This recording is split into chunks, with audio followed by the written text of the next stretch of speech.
Bismillahirrahmanirrahim. Wa bihi nasta'in ala umuri dunya waddin. Alhamdulillah. Wassalamun ala ibadihi alladhi nastafa amma ba'd. Syukur kepada Allah SWT memberikan kita ruang dan peluang untuk bersama lagi pada malam ini. Untuk pendengar yang baru pertama kali dengar bersama siaran siri pencerahan ataupun siri sembah santai Ikram Batu Pahat malam ini.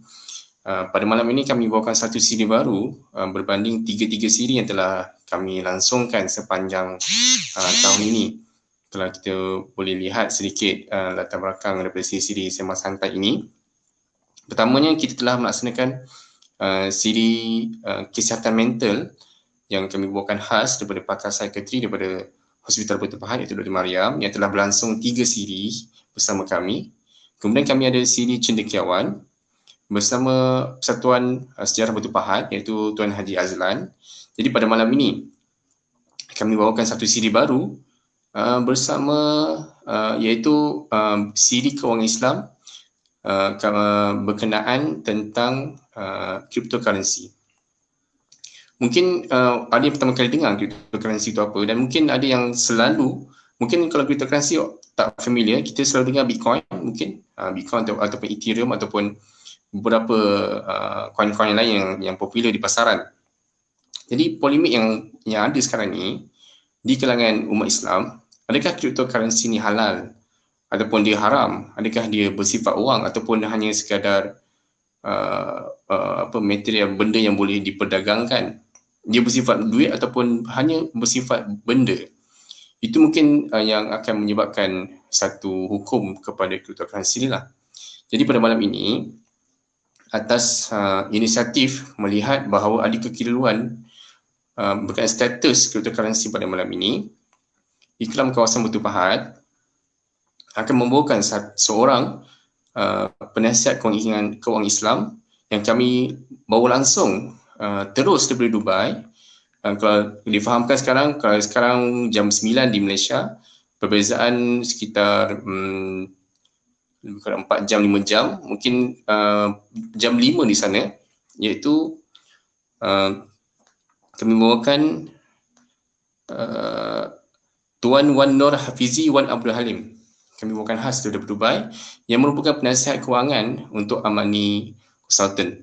Jadi tanpa membuang masa lagi, saya menjemput Tuan Wan Hafizi untuk live bersama kita pada malam ini. Dipersilakan, insyaAllah. Assalamualaikum Tuan, apa khabar? Buka mic. Waalaikumsalam. Okay. Live daripada Dubai Ya, saya. Jadi untuk malam ni saya serahkan program kita pada malam ini bersama Tuan Wan Hafizi. Silakan. Jazakumullah khairan katsiran Tuan Moderator. Bismillahirrahmanirrahim. Alhamdulillah. Wassalatu wassalamu ala Rasulillah wa ala alihi wa sahbihi wa man wala. Rabbi shrah li sadri wa yassir li amri wahlul 'uqdatam min lisani yafqahu qawli. Pertama sekali terima kasih kepada pihak pihak Ikram Kawasan Batu Pahat atas kesudian menjemput saya untuk mengupas ringkas insya-Allah pada hari ini suatu tajuk yang tajuk yang diberikan agak straightforward, tapi kita cuba akan kupas dan lihat persoalan berkenaan dengan cryptocurrency itu menerusi beberapa sudut pandang yang berbeza. Saya tidak cadang untuk membawa perbincangan kita ini secara terlalu detail dari sudut teknikal dan syariah juga, kerana saya berpendapat mungkin untuk orang pertama ini lebih aula ataupun lebih molek kiranya kita cuba sentuh suatu perbincangan atau isu-isu yang lebih relevan dengan orang-orang umum, dengan orang awam.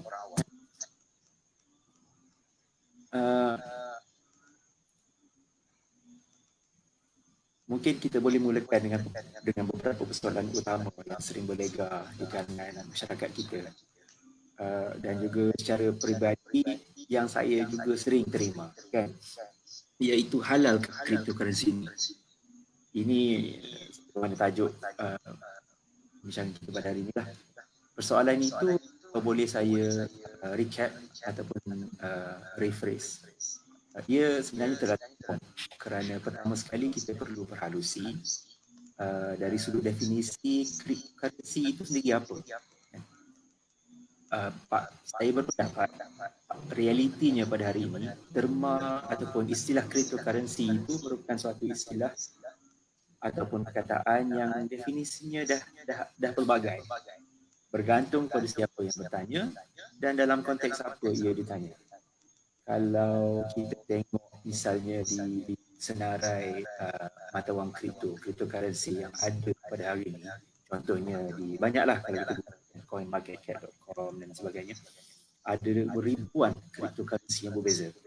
Jadi persoalan seperti alangkah cryptocurrency itu tentunya sukar untuk kita jawab, sebab tentunya kita perlu tanya balik cryptocurrency yang mana satu, kan? Kerana setiap cryptocurrency yang ada itu teknologinya dan kebanyakannya berbeza antara satu sama lain. Fungsinya, algoritma yang digunakan,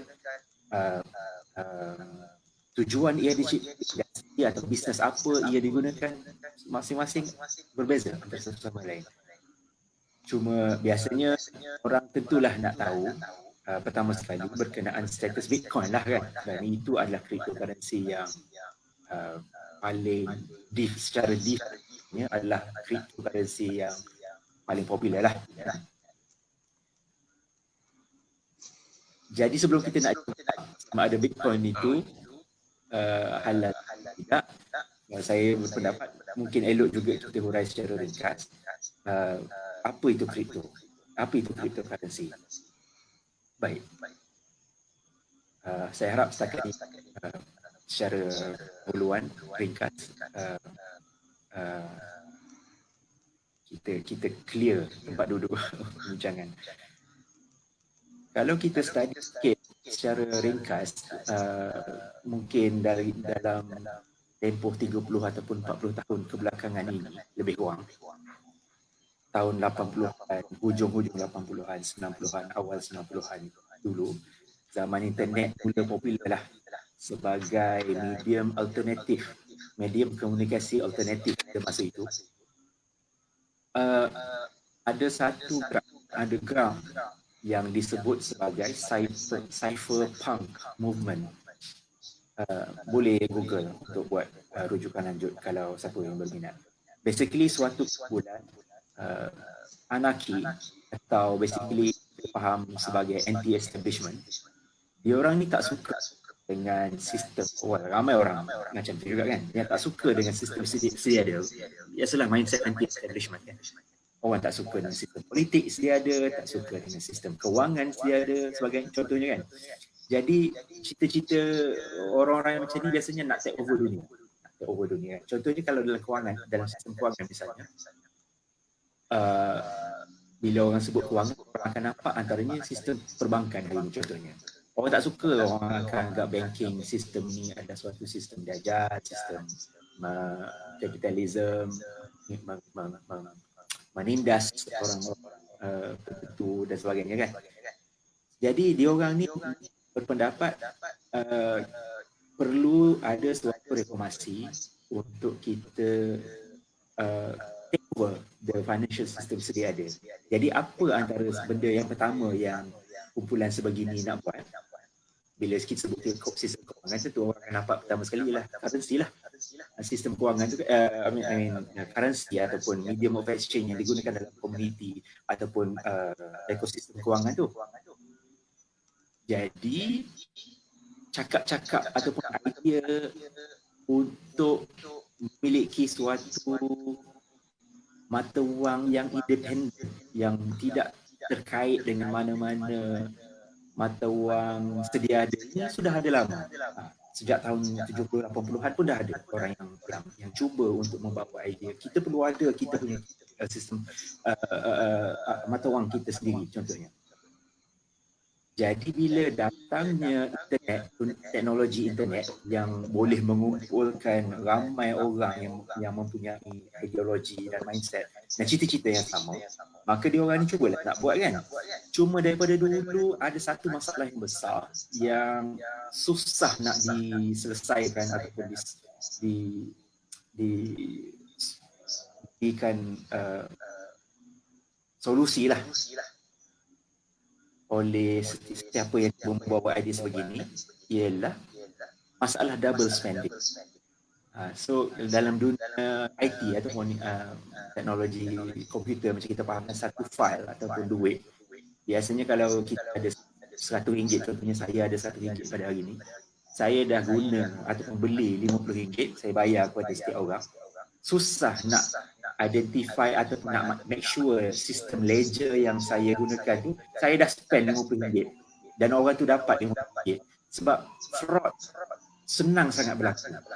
Double spending isi. So saya boleh kata juga, no, saya tak spend lagi kat situ, saya nak balik ambil balik RM50, saya belikan kepada orang lain. Jadi saya cuba pendekkan, saya cuba ringkaskan apa yang berlaku. Jadi pada tahun 2008 lebih kurang, ada suatu pihak yang hari ini dikenali sebagai gelaran yang diberikan Satoshi Nakamoto contohnya. Ini adalah satu individu yang masih lagi tidak dikenal pasti siapalah. Tapi basically dia telah buat satu kertas kerja yang dipublishkan secara awam, semua orang boleh baca. Basically dia telah buat satu solution kepada semua permasalahan yang ada dengan menggunakan teknologi kriptografi. Kriptografi ni adalah satu teknologi yang lama yang digunakan dalam dunia security yang dah orang guna dalam banyak. NASA guna, NSA di United States, banyak orang dah guna sistem ni untuk protect kita punya password, privacy dan sebagainya. Untuk dunia security ni dah banyak guna kriptografi ni. Suatu sistem yang mana bila kita guna sistem tu, basically susah nak hack. Senang cerita, nak faham untuk orang awam lah kan.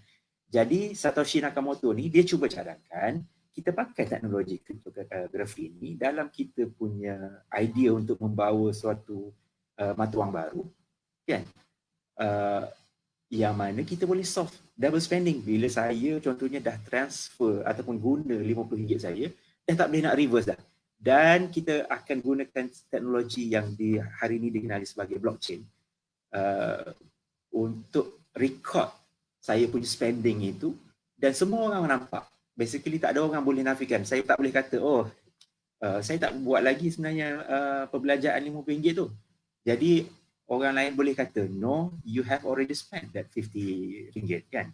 Dan benda tu publicly available information. So orang boleh double check dan verify secara independen. Cuma so Bitcoin seperti mana yang kita kenal pada hari ini bermula pada tahun 2008 itu, pada mulanya memang orang nampak dah canggih, tapi it took a lot of time before it really kick off ataupun menerima sambutan. Kan biasalah benda canggih macam mana pun biasanya perlukan masa untuk benar-benar masuk ke dalam masyarakat. Cuma biasalah bila benda ni dah berlaku, dah berjalan selama 4-5 tahun, pada tahun 2012-2013 lebih kurang, ada satu ramai juga orang dalam industri ni mula bercakap juga, kenapa kita cuma limitkan potensi penggunaan blockchain dan kriptografi ini hanya kepada untuk mencipta currency, sedangkan teknologi ini lebih berpotensi, lebih luas sepatutnya kemampuannya ataupun potensi penggunaannya dalam benda-benda lain. Jadi datanglah satu orang individu, bukan dia seorang lah sebenarnya, ramai orang, cuma dia antara orang yang awal buat kerja ni, nama dia Vitalik Buterin. Pada masa tu dia umur 17-16 tahun baru. Dia buat satu kerja mencadangkan kita guna teknologi yang dah diguna pakai oleh Bitcoin, tetapi untuk setiap file ataupun blockchain yang kita buat dalam kita punya ekosistem tu, kita perkenalkan suatu platform yang mana orang boleh cipta software lain atas tu. Secara mudahnya saya boleh mungkin put it that way lah. So dia bukan sahaja transfer. Kalau macam Bitcoin, secara analogi mudah nak faham, kalau Bitcoin, blockchain itu hanyalah transfer of file daripada satu address kepada address. Sedangkan Ethereum, okay. So teknologi yang baru itu akhirnya hari ini dikenali sebagai Ethereum. Ethereum ni basically pakai teknologi yang sama. Basically it's using the same protocol, algorithm, blockchain concept. Tapi berbanding Bitcoin yang hanya transfer satu file kepada one to another, basically Ethereum ia memberi suatu ruang kepada pengguna dia ni untuk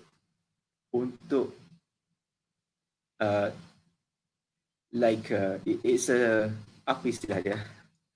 Dia macam suatu komputer yang membenarkan orang untuk move from one state to another. It's a state machine. Itu istilah dalam white paper asal yang Vitalik Buterin dulu tulis.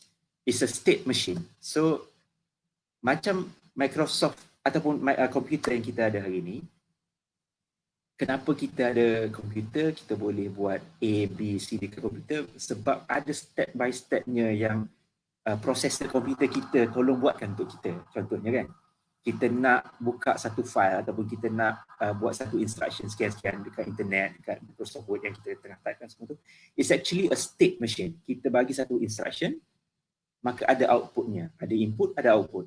Maka Ethereum macam tu. Dia benarkan untuk pengguna letak suatu software ataupun kod yang mana kita boleh masukkan input, dia akan keluar output. Saya tahu dah panjang, dah makin mungkin meleget dari sudut teknologi, tapi secara ringkasnya Ethereum is like a big computer. So sebenarnya ceritanya dia macam satu Microsoft Windows yang mana dia macam Microsoft Windows yang public, yang semua orang boleh masuk dan guna. Macam Microsoft Windows kita dekat komputer kita je kan, siapa yang ada access je lah yang boleh nak install Microsoft Word, nak install Internet Explorer, nak install whatever software dalam komputer kita. Tapi kalau Ethereum ni is a decentralized public blockchain, maka setiap orang boleh masuk ke dalam Microsoft dalam that platform dan install dia punya software dia sendiri. Software yang saya sebut ni dalam Ethereum dikenali sebagai smart contract ataupun decentralized application ataupun diringkaskan dalam language community sebagai DApps ataupun DApps. DApps, DApps. So DApps ni saya boleh buat sendiri, saya punya dApps. Tuan-tuan yang pandai basic computer programming pun boleh buat tuan-tuan punya software yang mana boleh buat certain state machine lah. Kita boleh buat sesuatu aplikasi dalam Ethereum yang mana kalau orang nak guna, dia boleh guna. Cuma nak bagi boleh guna tu, dia memerlukan kepada suatu token ataupun tiket lah. Kan? Macam you cannot simply come to my platform just guna je. You need to have something like a token. So token itulah yang akhirnya dinamakan sebagai Ether, ETHER, ataupun pada hari ini masyarakat umum mengenalinya sebagai cryptocurrency yang kedua paling popular selepas Bitcoin lah. So Ether ni at its essence is just a native token yang berfungsi untuk membolehkan Ethereum platform itu berfungsi secara sebagaimana ia dikehendaki, sebagaimana ia dicipta untuk capai tujuan yang komuniti ni nak capai. Maka Ether ni lah yang dia macam, kalau saya balik pada analogi Microsoft Windows tadi, Ether ni macam elektrik lah. Tak ada elektrik, tak ada power supply, Mac komputer kita tak boleh pakai pun. Macam tu. So Ether ni perlu untuk membolehkan platform itu diguna pakai. So uh, uh, so dari sudut itu kan, dalam bahasa lain selain native token, orang sebut juga sebagai utility token because it's a utility. The purpose of the existence of Ether pun sebenarnya adalah untuk sebagai untuk membolehkan Ethereum itu berfungsi kan, macam yang saya cakap tadi. Jadi bila orang create software, ramailah orang buat software ataupun dApp smart contract ni dalam Ethereum platform. Kebanyakannya akan ada dia punya cryptocurrency lain pula ataupun token lain pula. Dia macam kita pergi ke Jasco ataupun mana-mana mall, bila kita nak masuk dalam tu kan kita perlukan token ataupun sejenis token lah. Kita pergi kat cashier, reception, kita bagi duit, kita dapat sejenis token ataupun coin plastik tu, kita boleh guna dalam arcade game tu kan, kita boleh guna untuk main sekian-sekian. Tapi dalam tu biasanya mungkin akan ada pula duit-duit lain yang digunakan untuk game ni. Ini tiketnya contohnya, untuk game tu ini pula tiketnya. So dia macam tu. Dalam dalam Ethereum platform sendiri, ramai orang yang buat smart contract ataupun dApps yang mereka nak buat dalam tu kan, yang dia orang dah buat, yang mana dia pun cipta cryptocurrency lain. So it's like a cryptocurrency within a cryptocurrency. That's why pada hari ni kita nampak berapa ribu cryptocurrency yang ada, kerana ada banyak juga cryptocurrency yang ada dalam market tu sebenarnya adalah cryptocurrency within the Ethereum platform ataupun beberapa platform cryptocurrency yang lain lah.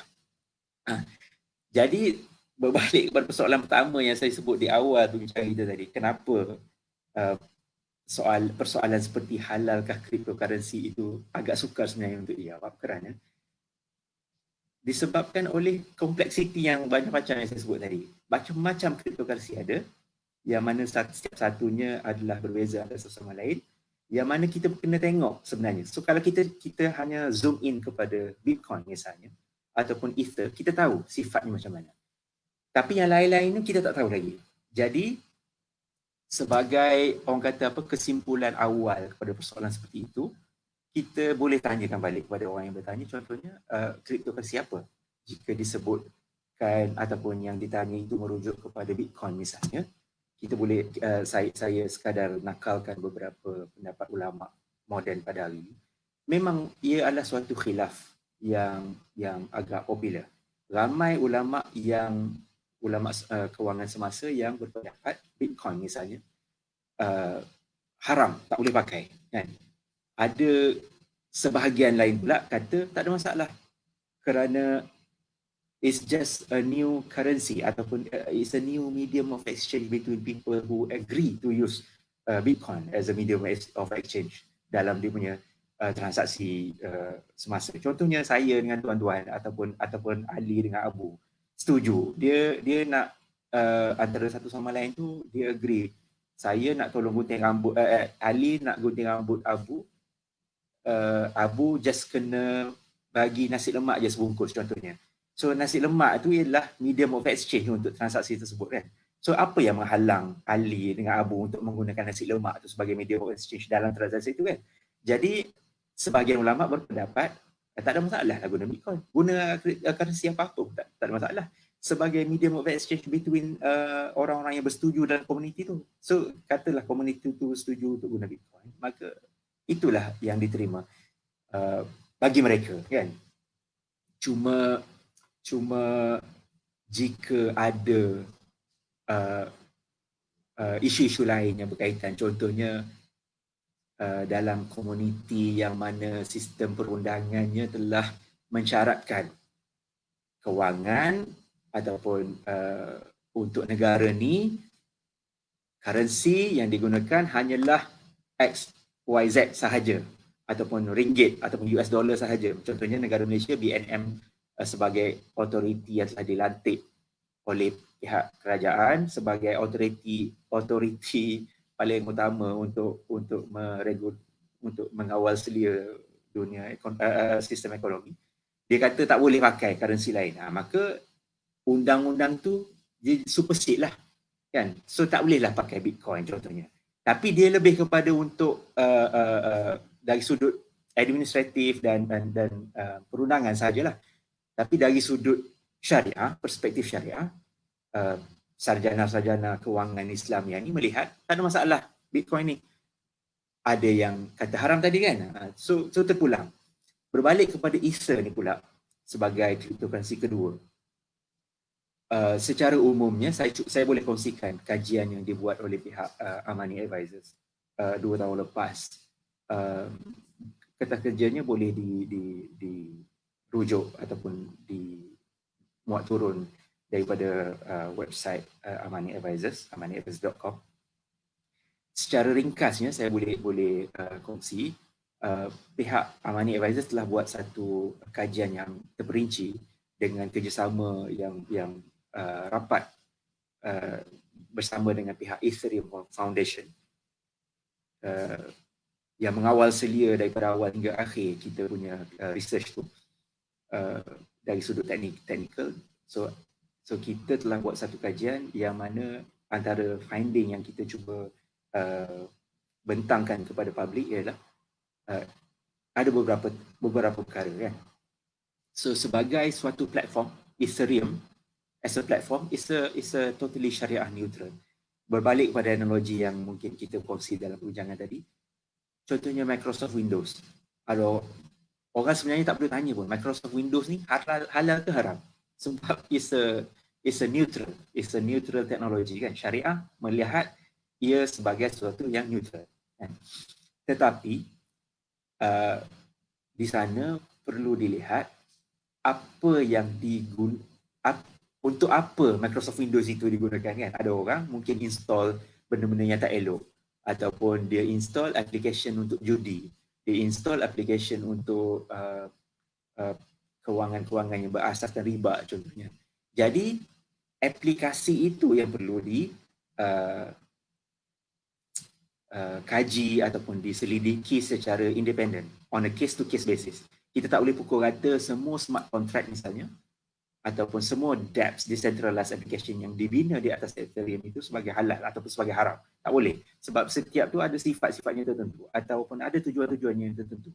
Sebab memang kalau tuan-tuan boleh check, mungkin boleh tengok daripada 10-20 cryptocurrency yang paling popular misalnya, adanya di antaranya, saya tak perlu namakan lah, memang tujuan ia dicipta ni untuk membuat suatu predictive analysis dalam dunia perjudian misalnya. So tentu sekali saya bukan ulama yang boleh berfatwa lah, tapi saya sekadar lontarkan ini kepada tuan-tuan untuk kita sama-sama fikirkan. Sudah tentulah tak sama hukum untuk aplikasi sebegitu dengan aplikasi yang neutral hanya untuk contohnya untuk database CJ. Sebab saya ingat setahun ataupun 2 tahun lepas pihak Kementerian Pengajian Tinggi telah cuba mencipta suatu sistem database berasaskan blockchain yang boleh rekod PhD ataupun degree ijazah seseorang pelajar tu. So basically dia lebih safe kan. So katalah saya dah grad tahun ni, so saya punya nombor siri degree saya ada dekat blockchain. So tentu sekali ini adalah menggunakan aplikasi smart contract ataupun yang tu sebenarnya tak guna Ethereum, tapi saya just bagi contoh. Aplikasi sebegitu tentu tak sama dengan aplikasi yang digunakan untuk digunakan dalam industri insurans misalnya, insurans konvensional ataupun digunakan untuk aktiviti perjudian tadi misalnya, ataupun kami di Amani Advisors kita pernah jumpa secara in real life satu kumpulan yang cuba buat aplikasi yang yang cuba mengumpulkan komuniti sex workers. Misalnya, kita orang pernah jumpa, kita pernah menghadiri suatu persidangan yang mengumpulkan ramai developers dalam Ethereum ni. Antara kumpulan yang datang tu, dia nak cipta benda-benda yang melibatkan sex workers ni, yang nak melindungi. Saya tak nak sebutlah kan nama siapa tu sebagainya. Tapi nak ceritanya, penggunaan Ethereum ataupun dunia cryptocurrency pada hari ini cukup luas yang membenarkan sesiapa sahaja untuk datang, masuk dan guna. Sebab teknologi dia berfungsi sebagai enabler, membolehkan sesuatu aplikasi itu dicipta kan. Jadi nak cakapnya, setiap aplikasi ataupun cryptocurrency yang datang daripada aplikasi yang dicipta itu perlu dilihat on a case-to-case basis, yang mana perlu kepada orang yang berautoriti, berkemampuan dan berilmu untuk melihat dan membuat syariah analisis daripada end to end untuk akhirnya come up dengan suatu solution ataupun resolution, ia halal ataupun tidak. Cuma secara ringkas untuk perkongsian pada hari ini, Ether menurut kajian yang dibuat oleh pihak kami, Money Advisors, adalah halal, adalah syariah compliant, kerana ia pada asas sifat utama ia dicipta.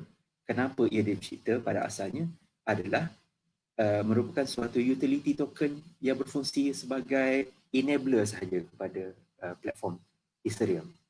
Jadi tak salah untuk seseorang beli, jual ataupun buat apa sahaja yang dia nak buat dengan Ether as a individu kan. Itu yang kedua. Ketiga lah. Pertama, Ethereum tu sebagai satu platform is syariah neutral. Kedua, aplikasi smart contract itu dan cryptocurrency yang datang daripada aplikasi tersebut perlu dilihat. Maksudnya tak ada hukum secara straightforward lah.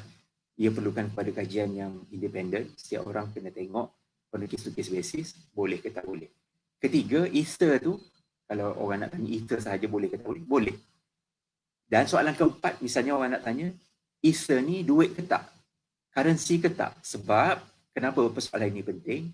Kerana di sisi syariah, menerusi kacamata dan perspektif syariah, apabila sesuatu itu dianggap ataupun istilahnya ialah sebagai suatu currency, dah jadi ke suatu currency, mata wang, maka dia ada suatu hukum yang special ke atasnya. Dia perlu dilihat dari kacamata currency, dari sudut tu. Maka contohnya duit pada hari ini, kita tak boleh simply tukar antara Ali dengan Abu, nak tukar duit dan pertukaran tu berlaku secara tangguh misalnya, dah jadi riba kat situ kan. Maka Ether ni currency ke tak? Menerusi kajian yang kami buat, pihak Money Advisors dan akhirnya dipersetujui oleh pihak Syariah Supervisory Board Money Advisors pada masa itu, 2 tahun lepas, ia bukan suatu bentuk mata wang lagi pada masa itu. Kerana hujah yang kami cuba paparkan atau gunakan ialah Ether masih lagi tidak digunakan secara meluas dalam komuniti, dalam masyarakat sebagai suatu bentuk duit. So statusnya hanyalah medium of exchange yang hanya yang mana fungsinya terbatas kepada ekosistem Ethereum sahaja.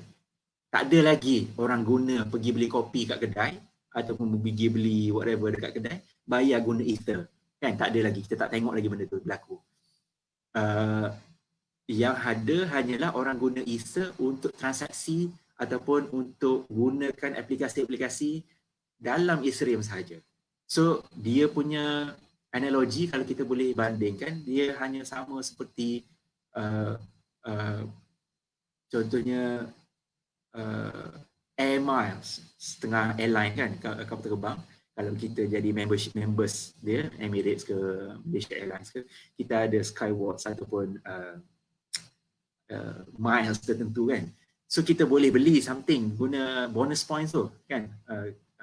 untuk beli merchandise dia ataupun beli tiket baru. So dia macam duit, tapi tak bolehlah kita guna bonus points tu nak pergi beli minyak, nak pergi isi minyak guna benda tu kan, tak boleh.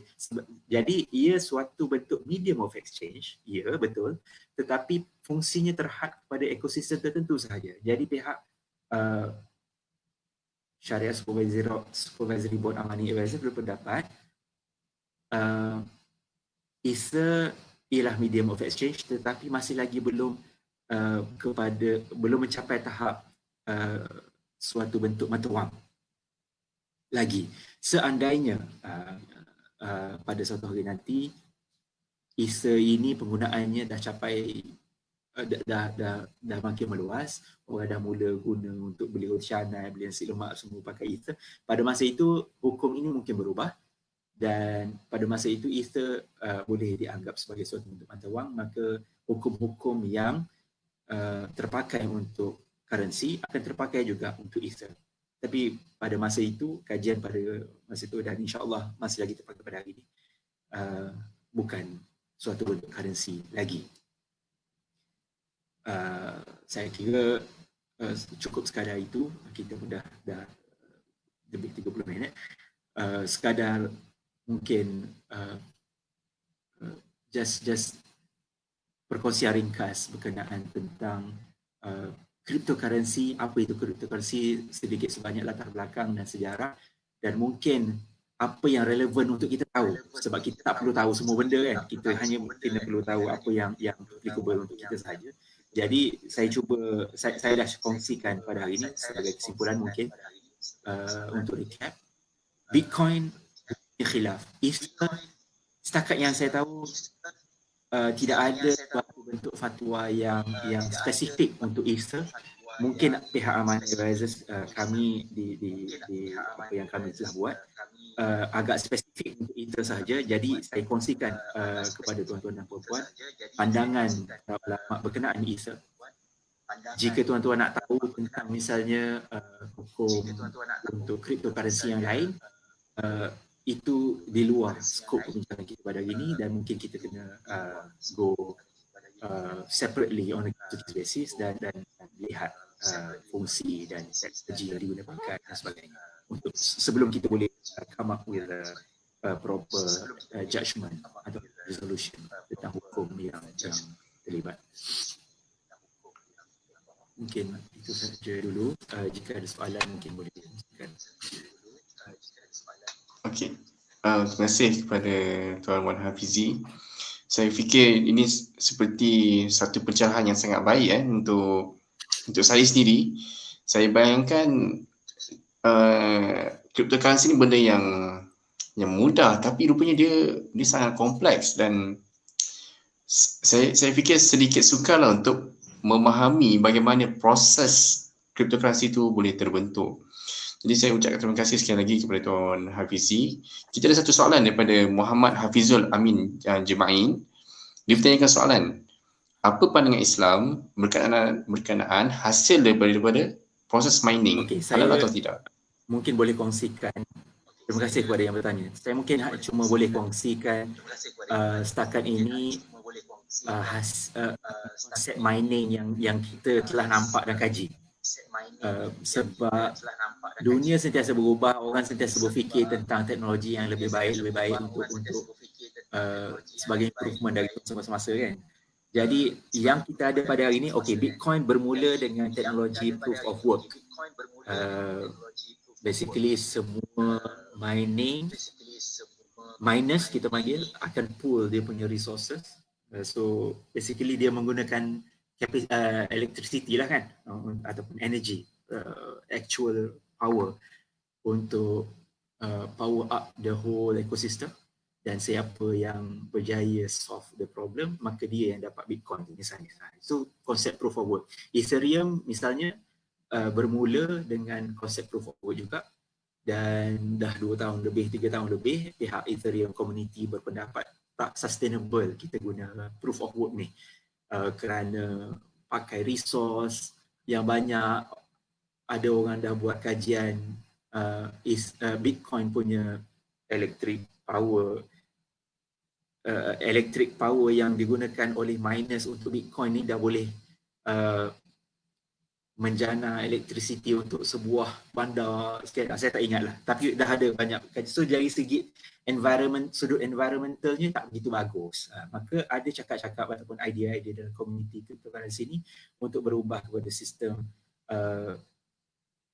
mining yang baru ataupun validation model yang baru yang dinamakan pada orang refer pada hari ini sebagai proof of stake, kan, POS, daripada POW kepada POS.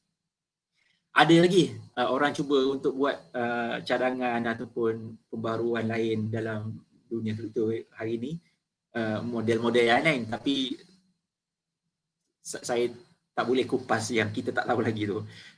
So sebab soalan tanya mining, so untuk jawab persoalan mining saja, menerusi kajian yang pihak Money Advisors dah buat, dua model crypto economics yang digunakan pakai pada hari ini yang kita dah kenal pasti macam mana sifatnya, iaitu proof of work dan proof of stake. Pihak Money Advisor berpendapat kedua-duanya adalah syariah compliant. Tidak ada isu syariah sangat yang ketara ataupun yang nyata pada kedua-dua model tersebut. Jadi hasil ataupun yang diperolehi daripada aktiviti mining itu adalah syariah compliant, tidak ada masalah padanya. Ada orang argue contohnya proof of stake ni adalah suatu bentuk yang nampak macam perjudian, sebab stake ni maksudnya ni untuk perkongsian mungkin untuk pendengar-pendengar yang dah advance lah, yang dah tahu macam mana proof of work, proof of stake dan sebagainya. Saya tak nak berai secara lebih detail, tapi ada orang yang cuba argue proof of stake ni macam the more you stake, the more you put your resources dalam pool tu, mining pool, the higher your chance to receive the returns, kan. Dari sudut syariah perbincangan tu ada, tapi setakat ini misalnya pihak scholars Amani, Sharia Advisors Supervisory Board Amani misalnya berpendapat dia bukan satu bentuk perjudian kerana tidak ada zero sum game dalam staking activity tu. Seorang yang letak dia punya stake untuk validate sesuatu blockchain activity, sesuatu proses validation pool tu, bila kita stake, kita tak akan hilang basically resources yang kita letak tu. Kalau kita letak Ether banyak ni, Ether tu sebenarnya hanya lock sahaja dalam sistem sebagai bukti bahawa kita ada requirement asas untuk participate dalam validation proses. So kita tak hilang pun. Kalau perjudian ni, kalau kita memang zero sum game, kita bet, kalau kita kalah, kita hilang, kan. So kalau yang dalam proof of stake model yang diperkenalkan ataupun yang disyadangkan oleh beberapa cryptocurrency platform pada hari ini, antaranya Ethereum, sebenarnya dia tak ada that kind of outcome. Basically when you stake, it's just a locking of a certain amount of Ether dalam validation pool. If you're successful, then you get it. If you don't, then basically you don't lose the Ether yang kita stake tadi. And well, benda ni masih lagi dalam kajian, kan, sebab Ethereum pun masih lagi tak fully upgrade kepada Ethereum 2.0, tapi so kita tak adalah boleh kupas secara lebih daripada itu. Tapi setakat yang kita boleh faham daripada apa yang dicadangkan itu, jika begitu modelnya, maka insya-Allah tidak ada masalah. Cuma saya rasa berminatlah nak komen, sebab saya dah nampak banyak dalam 4-5 tahun kebelakangan ni, ramai orang ataupun ramai pihak-pihak tertentu yang cuba ambil kesempatan. Dia melihat ada orang berminat dengan aktiviti perlombongan ataupun aktiviti mining cryptocurrency ni, maka dia buatlah macam-macam business model lain pula. Contohnya investment, minta duit orang ramai dan sebagainya untuk invest dalam dia punya scheme ataupun dia punya business dengan beberapa jaminan keuntungan tertentu. If you put money with us, it's going to be put in the mining bla bla bla. So dapat untung. So sebenarnya kebanyakan yang ada tu sebenarnya adalah saya tak naklah sebut semua scam, tapi banyak yang perlu periksa satu persatu, perlu diperhalusi untuk kita tengok mana yang elok, mana yang tak elok. Senang cerita mungkin sebagai panduan orang kata apa, rule of thumb-nya, kalau kita tak faham, tak payah invest ataupun tak payah terlibat. Kalau kita rasa apa benda proof of stake, proof of work ni misalnya kan, minta banyak yang kita faham mungkin daripada orang yang ajak kita nak invest tu, ataupun orang yang nak ajak kita join dia tu, yang kita nampak cuma untung saja. Apa benda yang dia buat tu proof of stake, proof of work, cryptocurrency, apa benda e-wallet, public key, private key pun tak faham, tak payah. Tak payah terlibat lah, semula lebih selamat. Saya harap itu menjawab soalan. Terima kasih kepada Saudara Wan Hafizi. Ternyata kita kena tengok cryptocurrency itu satu persatu dan dia tidak boleh dipukul rata lah untuk setiap cryptocurrency. Jadi mungkin kajian daripada Amani Advisor ni khusus kepada Ethereum. Mungkin Bitcoin dia telah mengalami satu perubahan lain, dia menghampiri fungsi wang tersebut. Jadi itu mungkin kita boleh buat bincang kepada benda lain lah. Cuma saya nak tanya lah, macam mana benda yang berada dalam sistem Ethereum sendiri tetapi dia boleh bernilai di ruang sebenar. Maksud saya, kalau tengok di internet sekarang, Ethereum ni bernilai RM1,900. Jadi dia sebenarnya native token yang berada di dalam sistem itu sendiri. Tetapi macam mana dia boleh pula ada nilai di luar sistem tersebut? Ada turun naik lagi. Jadi mohon komen. Okey. Saya suka teknologi game tadi yang saya sebutkan, ataupun theme park kan. Contohnya orang yang biasa pergi di Singapura ada dekat Johor ada Legoland. Tapi Legoland tak ada pula pakai sistem token kan. Okeylah, dekat Just apa semua kan ada macam arcade game yang mana when you go there you want to play the games yang ada dalam tu, kita tak boleh guna duit RM kan. Kita kena pergi jumpa kat reception dulu, tukar dengan coin plastik yang dia bagi tu, baru kita boleh guna. Ataupun sekarang dah canggih pakai kad je kan. Basically kita tukar kita punya wang hard cash tu, RM, kepada mata wang yang khusus untuk ekosistem tu sahaja kan.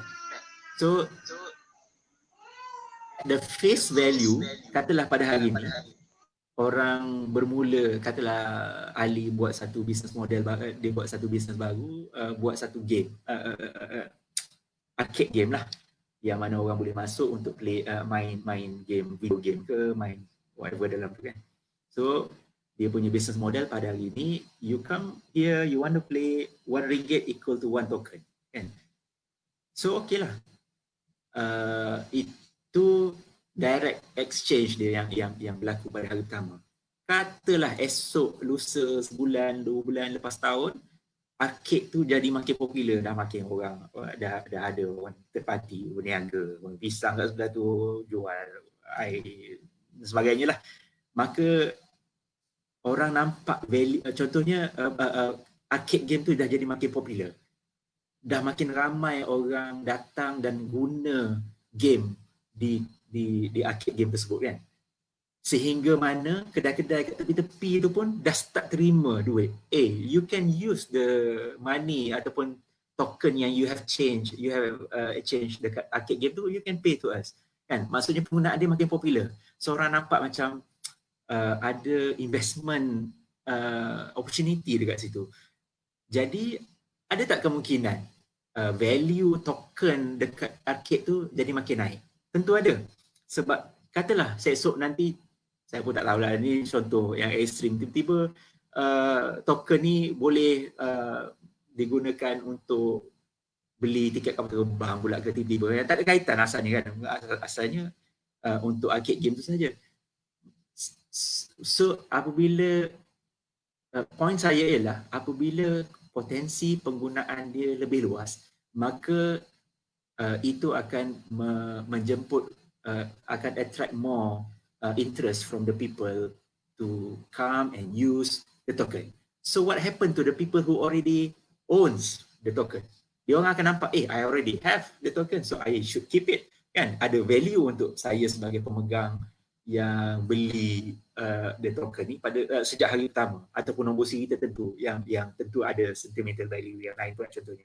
Jadi tentu orang akan rasa macam, oh, you bagus lah daripada dulu, you, berapa token arcade game tu yang you ada. So dari situ akan ada cakap-cakap ataupun rule of supply and demand yang ada dalam the ekosistem sedia ada, memang dah ada rule supply and demand, yang mana akhirnya applicable juga dalam konteks cryptocurrency yang kita bincang pada hari ini. So the common understanding of the people who are using the technology is that if one day we can reach a stage where cryptocurrency ni ataupun Ethereum ni dah diterima pakai secara meluas, dah jadi suatu tahap, dah mencapai satu tahap di mana setiap orang boleh terima, dah embrace the technology, dah mula pakai untuk everything in our common life, tentu sekali orang yang ada Ether ni dia akan lebih I mean Ether yang orang tengah pegang ini, dia punya value akan meningkat sebab dia bukan boleh gunakan Ethereum platform saja, dia boleh guna untuk semua benda sekali. Jadi dekat situ value dia akan naik. So dia pada masa ini kita tak nampak lagi benda tu. Dia lebih kepada orang kata apa? Belief of the people.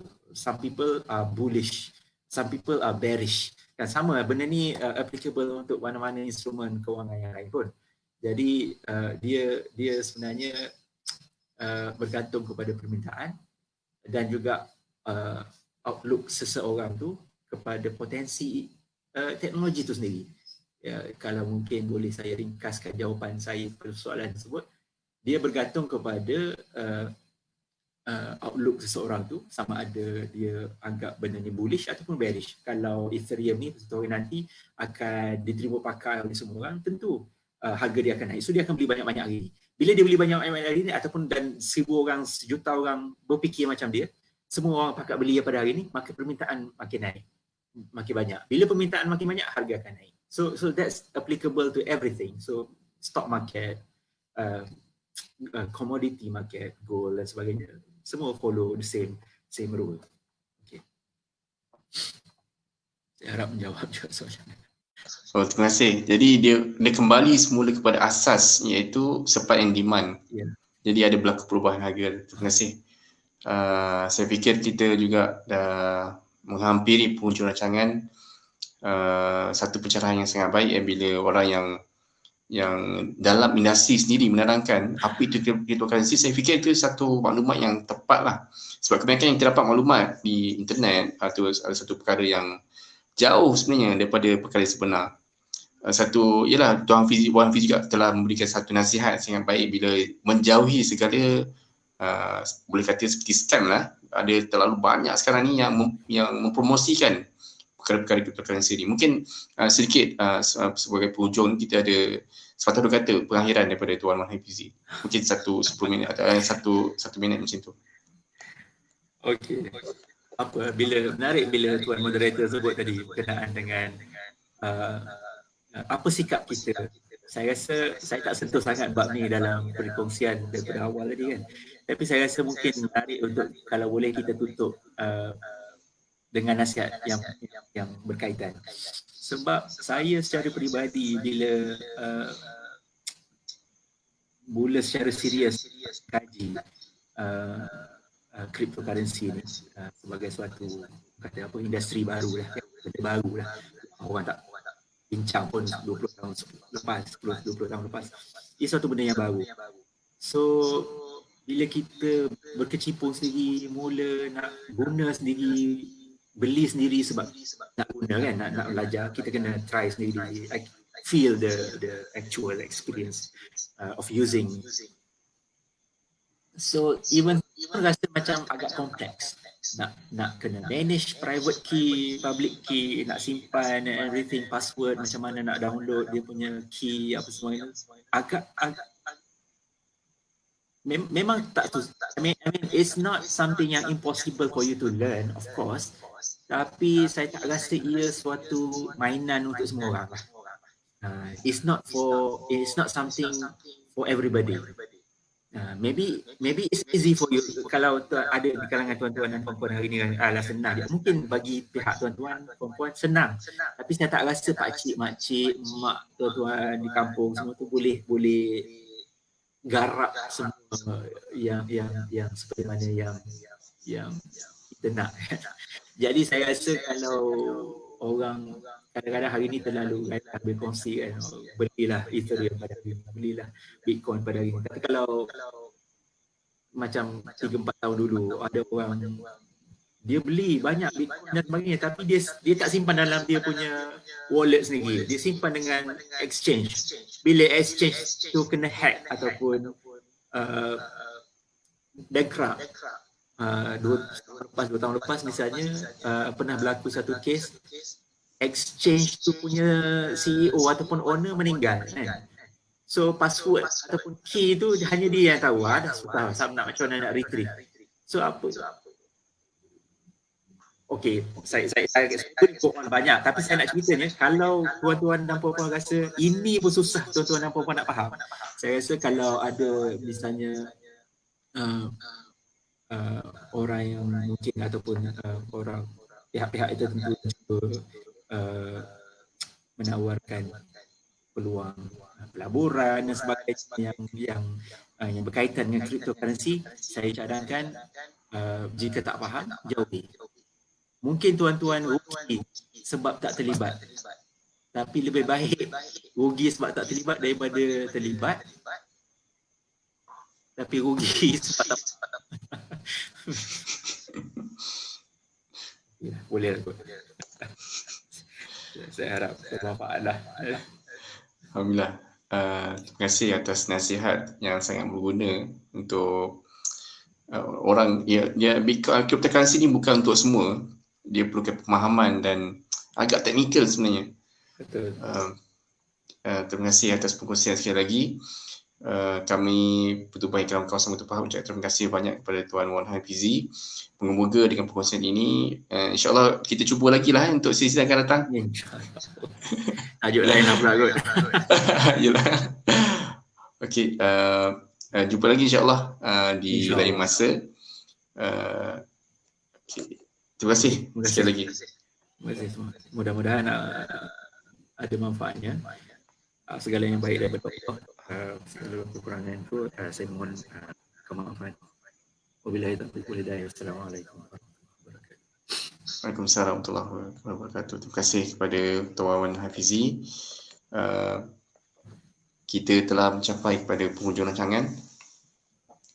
Ternyata cryptocurrency ni ada satu, dia bermula dengan movement dengan Tuan Wan Hafizi terangkan, dia bersifat decentralized, seolah-olah ingin melawan currency yang ada sekarang ni yang berpusat.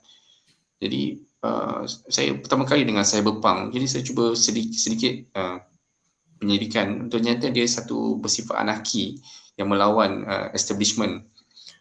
Rupanya setiap currency tu dia ada sejarah dia bukan berdiri sendiri. Pencerahan yang sangat baik oleh panel kita pada malam ini. Jadi jam pun telah menunjukkan jam 10.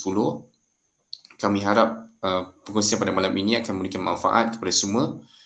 Kita akan jumpa lagi pada sesi yang akan datang. Teruskan bersama dengan Pertubuhan Iklan Kawasan Pertubuhan. Sekiranya ingin berminat menjadi ahli, terus PM kami di Messenger ataupun boleh hubungi saya, Fikri. Saya juga letakkan nombor telefon di situ. Boleh terus hubungi direct kepada kami. Pertubuhan Iklan Kawasan Pertubuhan ini bukan sahaja membawakan sesi di wacana, tapi kami juga menyediakan tarbiyah dan dakwah untuk umat Islam seluruh Malaysia, insya-Allah. Saya sudahi dengan wabillahi taufiq wal hidayah. Wassalamualaikum warahmatullahi wabarakatuh. Assalamualaikum warahmatullahi wabarakatuh.